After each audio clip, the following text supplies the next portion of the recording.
Welcome back to another episode of the Adventures of a Disney Dad podcast. Matt and Chip are back with you guys to have some fun Disney chatter. Chip is getting ready to go on a Disney cruise. I'm incredibly jealous. There's a little bit of Disney news, and we're going to talk about my recent trip to Walt Disney World. This time, we're going to talk a little bit about Flower and Garden, my favorite festival. Chip, I guess that leads to my first question. What is your favorite festival at Epcot? Are you a festival guy? It it doesn't really matter. Like I enjoy it because I like the different unique food offerings. I've been to Flower and Garden more than I've been to everything else, so I guess Flower and Garden. There's two I want to go to, and one of them's the Festival of the Holidays, just to see the different countries and the way they celebrate. And then I want to get to the Festival of the Arts. I'm hoping in the next year we will get there because it's right around my wife and I's anniversary. So hopefully we can get down there next year for that. And you're a little bit limited because you're a teacher. So, Yeah. like some of these festivals don't fall at a point in time where you can go down between football and all of that stuff. Flower and Garden's my favorite just because Epcot is gorgeous and the booths are fun, and they always usually the Garden Rocks concert series is pretty good. Yeah, and like you said, it's gorgeous, dude. We're in the Midwest where it's been gray.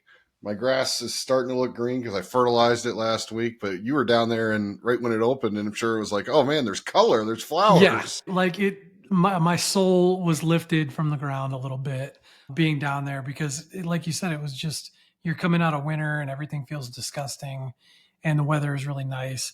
And you get when you get into like food and wine, it's hot, so you've got some of that at play there. But man, it's I love that festival, and we'll dig into it a little bit. But the biggest thing about the festivals for people that are planning, vacations is I don't think you plan a vacation at Disney for a festival, unless you're like us that like, you might want to go down for the opening of Flower and Garden because you're just obsessed with Disney on that level. But I don't think you plan your family vacation around a specific festival.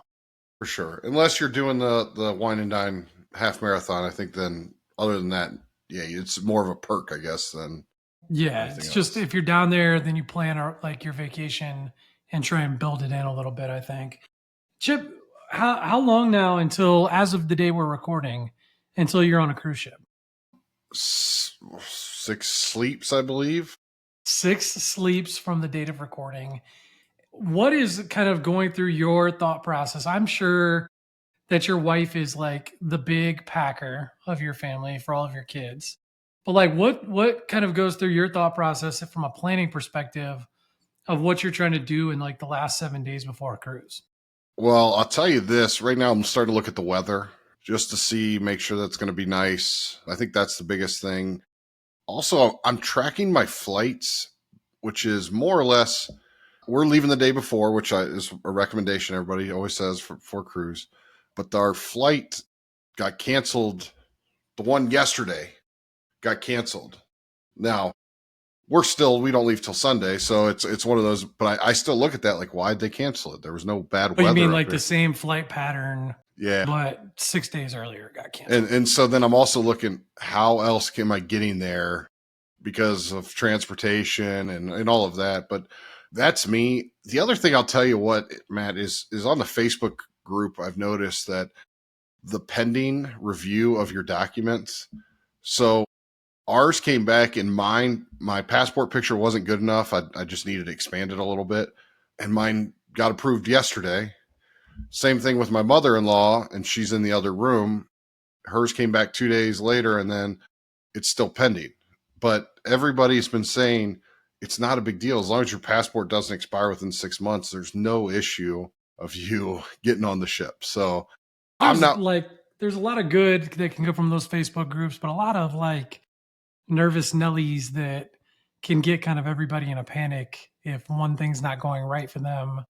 Everybody else gets anxious about it, and it becomes kind of a snowball effect. I think it's the But same for Walt Disney World or Disneyland or whatever for else. Too. sure. But I think the one thing is like, all right, I'm ready to go.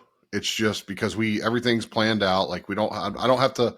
We have to be at this, and this time. No, it's just Right. we're going to be there, and it's already done. And my wife packed this weekend, and I'll pack Friday, Saturday. So You know what I love about your comments there is that like that's Facebook groups for Walt Disney World are the bane of my existence. Okay. Because there's so much bad information that can be found on Facebook and misinformation and like people just trying to stir stuff up and rile stuff up.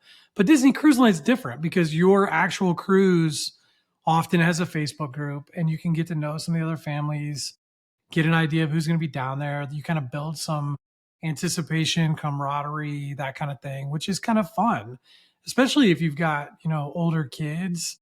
It gives you an idea of what other families are going to be down there. And I think it can be good for those reasons, but the same problem persists with Disney Cruise Line, which is like there's a bunch of nonsense that you have to like get out of your mind.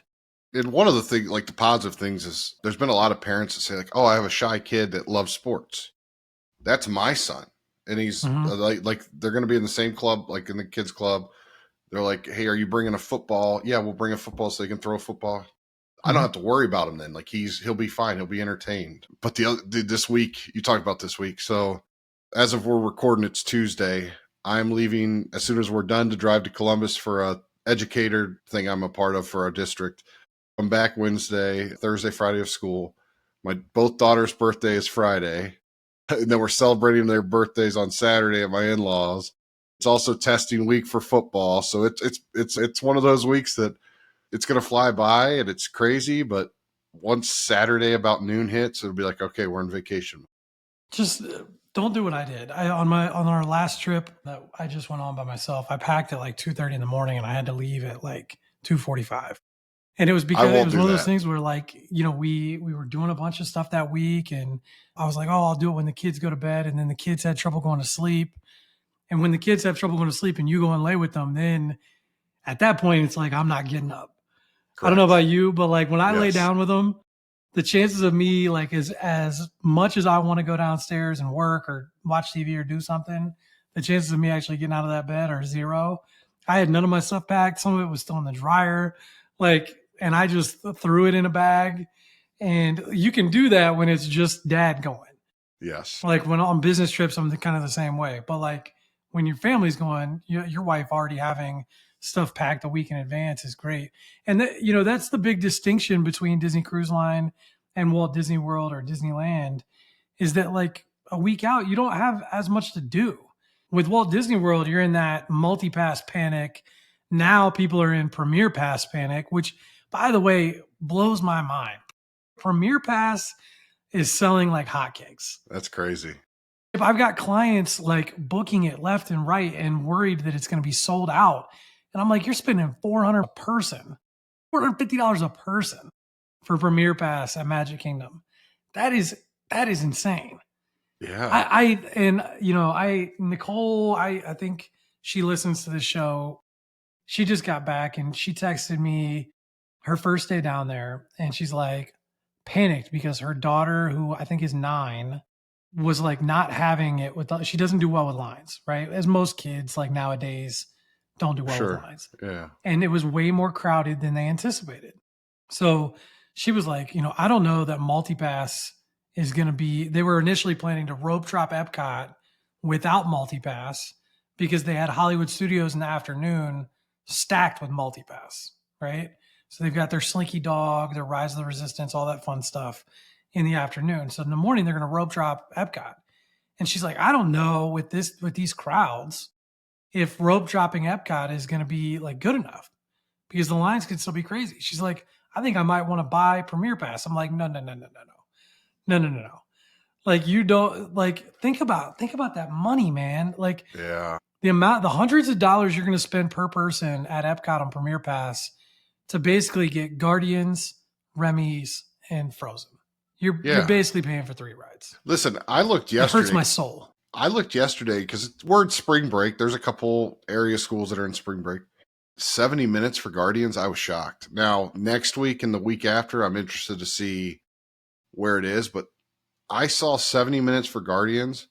It was also 70 minutes for Soren. I think you and I can agree. We thought that Guardians was going to be much longer waits, Yeah. but and maybe somebody knows the answer to this, and I haven't seen it. I would be really curious to know where they consider the line ending for Guardians. And the reason for that is like, is it 70 minutes to the first pre-show? Because if it's 70 minutes to the first pre-show, you got another 30 or 40 minutes after that. For sure. So to me, like, when are they considering that line, quote unquote, ending? Because in my experience, I don't think that it's considered getting on the ride. My gut Yeah. is that it's that first pre-show. With Terry Crews. And what most people don't realize, like, it'll feel to kids like, all right, we're there. That's the end of the quote unquote line, and you'll get a little bit more energy. But you come out of that and you get into that tight little hallway and those weave arounds, and it's still a long time until you're Yeah, on the for ride. sure. So, like, to me, I don't know if that might be some Disney Imagineering, we'll call it, in a nice way, to make it seem like the wait times are a little bit lower than they actually are. That's my gut.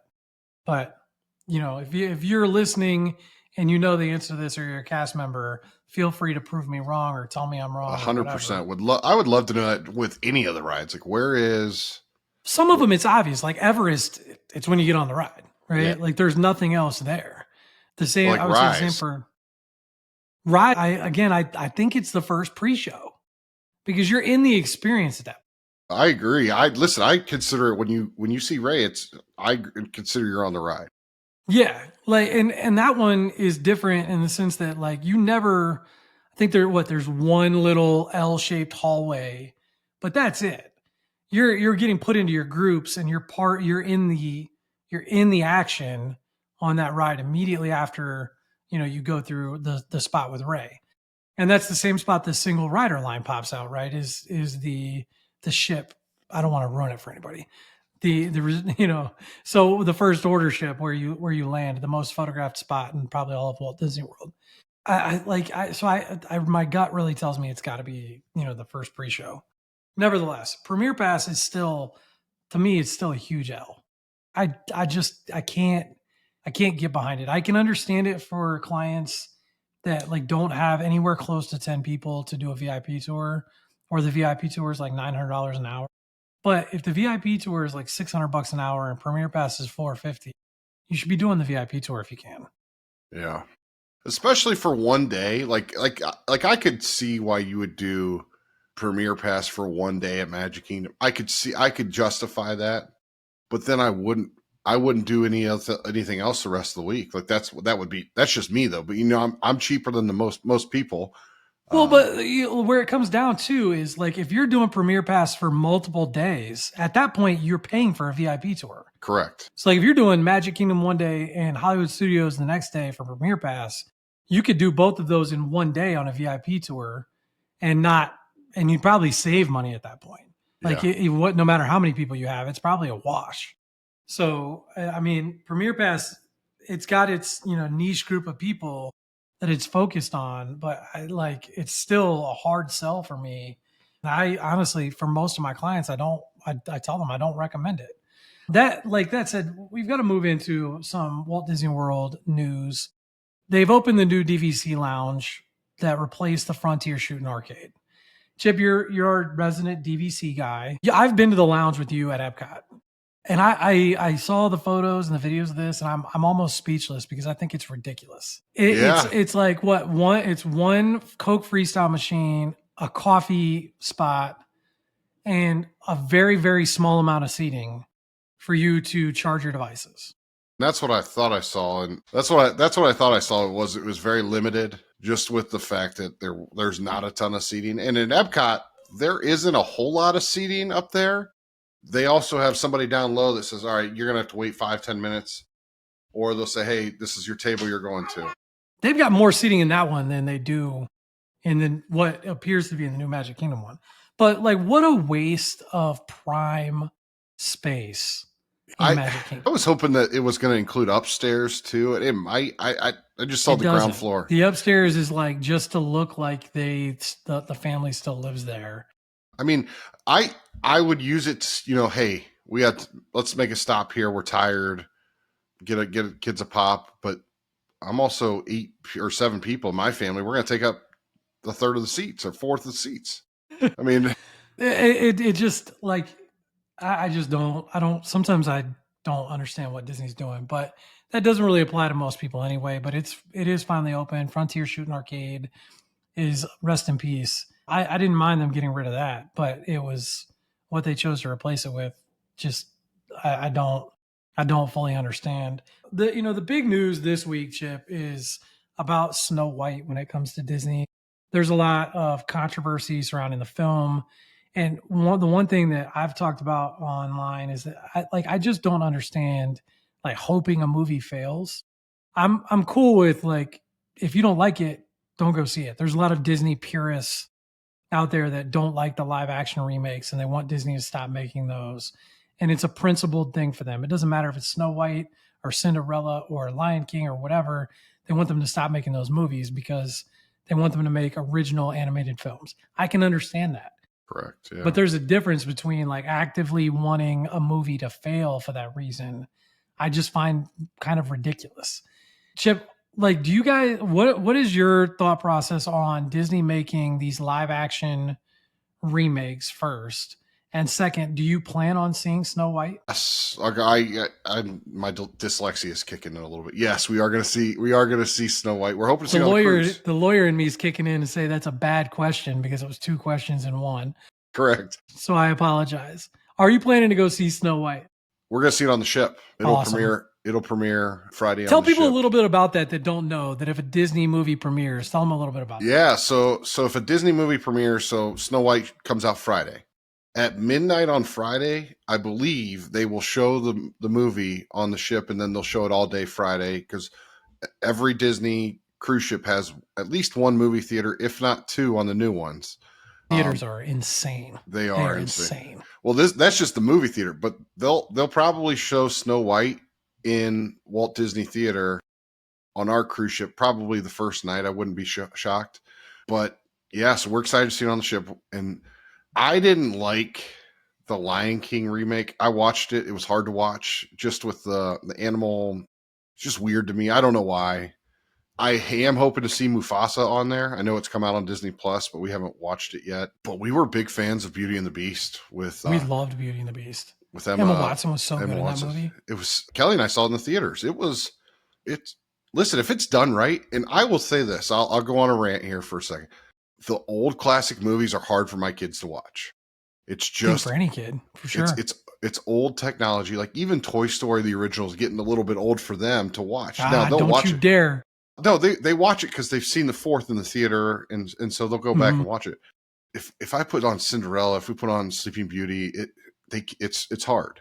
So I'm excited for them to see it and be like, oh, here are the seven dwarfs that I grew up with that I remember watching, and they'll be like, oh, we remember seeing that when we were kids, and I'm hoping that to bring that back. Yeah, for me, I think that I could easier list. It would be easier for me to list the movies that I didn't like that are live action remakes than for me to list all the ones I liked. I liked the majority of them. Yeah, The handful I didn't like were like Jungle Book, Cruella, and Lion King are the three that stick out to me that I was like, I don't really care for those. Jungle Book in particular. Like that one really sticks out to me that I was it like, was weird. Yeah. I'm not here for this. But like the rest of them, Aladdin was a banger. Oh, lad. The other thing is they had big names in them. Yeah. Oh yeah.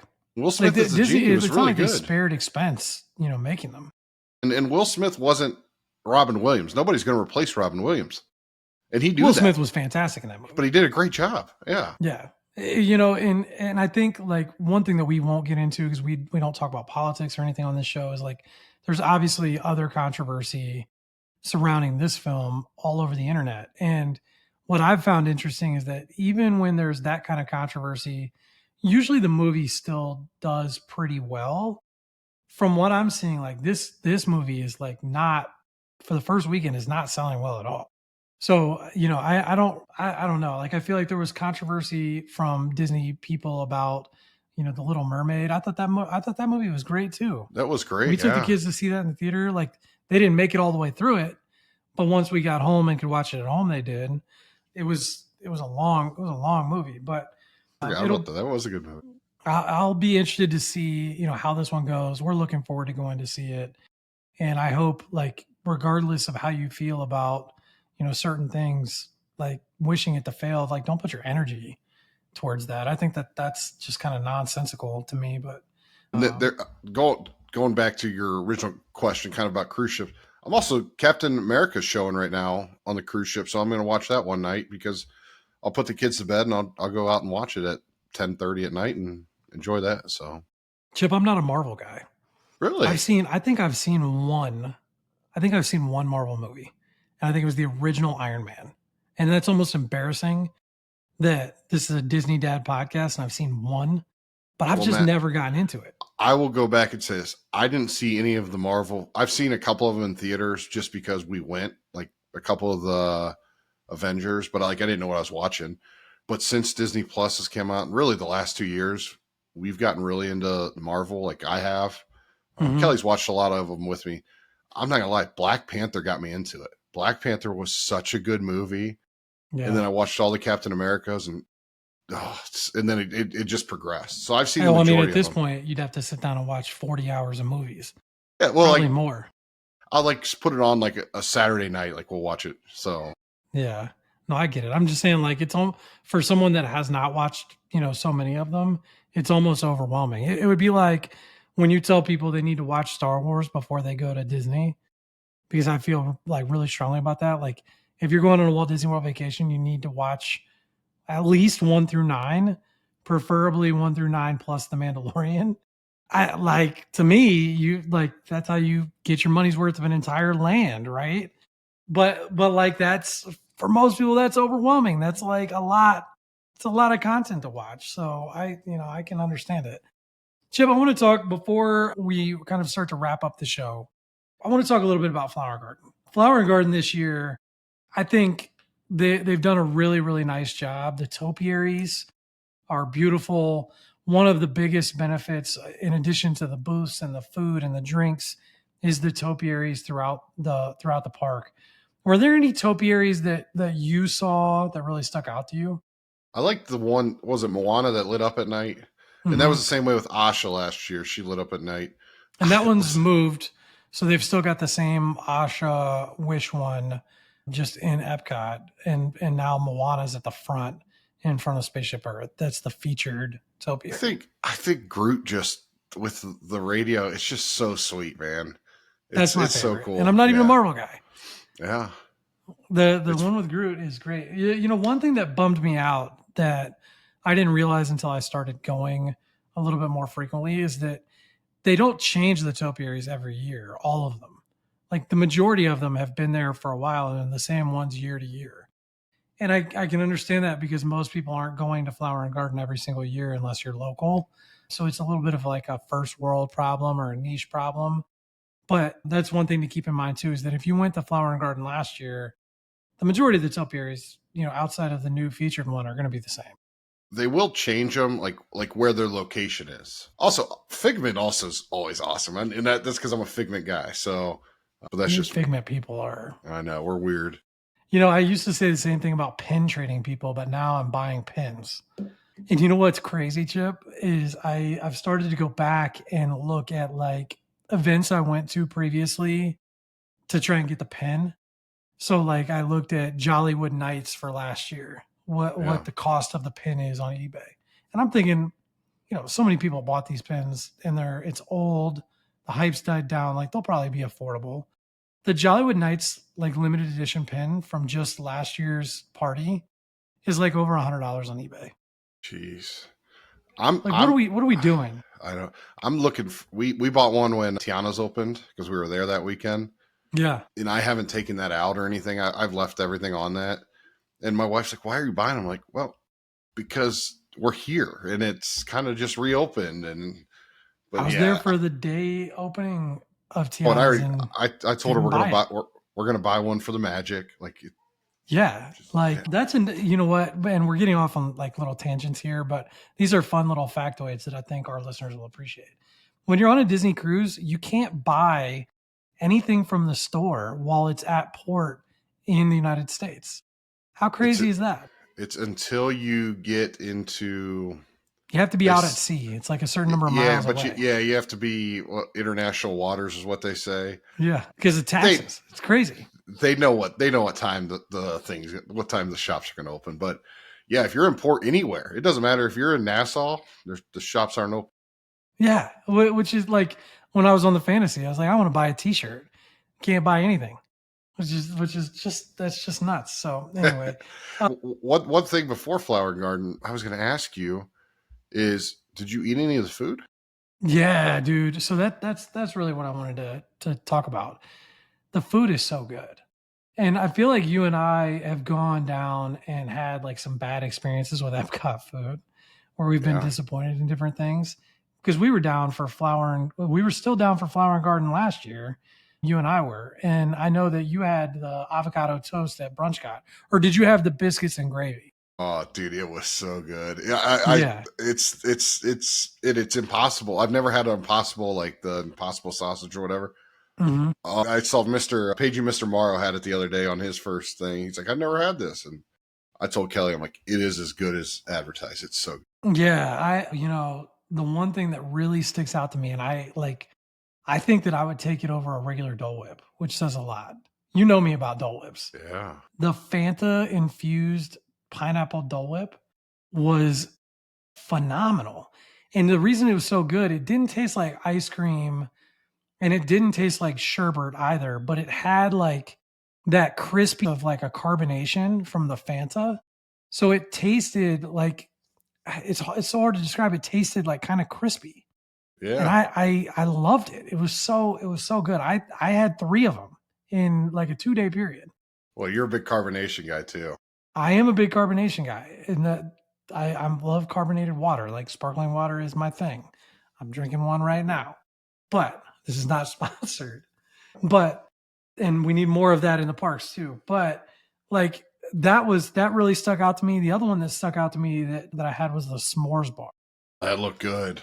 The s'mores bar was really really good. It was like a brownie, tasted just like a s'mores, and it was so good. Creme cracker One crust of is my my favorite. favorite, and I think Chip, I think you've had the regular version of this. Have you ever had the chicken sandwich at Connections at Epcot? Yeah. The chicken sandwich there is phenomenal. It's Yeah. like it's very very similar. It's very similar in quality to Chick-fil-A, which some people are like, "Oh, that's fast food." Like Chick-fil-A is a good chicken sandwich, I right? go, it's more KFC because KFC has a really good, I like KFC's chicken sandwich. It's a bigger chicken breast, like a chicken piece of chicken. It is a bigger sandwich than Chick-fil-A. I don't like KFC, so but you guys get where we're going. That it's what Chip and I like respectively, and they Connections has their own sauce. They've got a sauce called Zesty sauce that you can get, and it's got a little bit of spice to it, but it's very very good. They made for Flower and Garden. They made a hot honey chicken sandwich at Ooh. Connections, and it was awesome. It was really really good.